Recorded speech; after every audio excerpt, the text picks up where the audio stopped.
Victorious, Taliban insurgents are moving around the capital with ease today, posing for photos, armed with U.S. weapons. A Taliban commander saying there's nothing to worry about.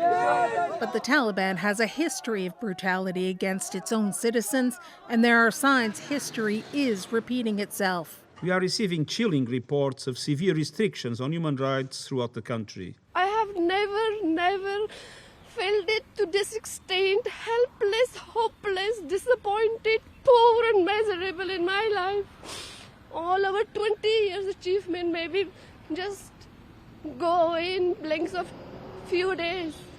So quick because a feckless Afghan leadership did little to stop the Taliban campaign.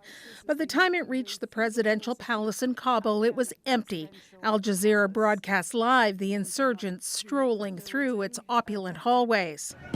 Criticism is mounting against the United States for pulling out troops, while a security and humanitarian crisis is playing out in real time.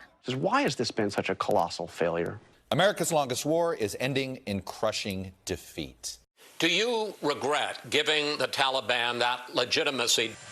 U.S. President Joe Biden returned to the White House today to address the nation. There was never a good time to withdraw U.S. forces. He remains unapologetic, insisting more time on the ground wouldn't have changed a thing. American troops cannot and should not be fighting in a war and dying in a war that Afghan forces are not willing to fight for themselves. But as seems to happen in Afghanistan, the clock has been turned back decades.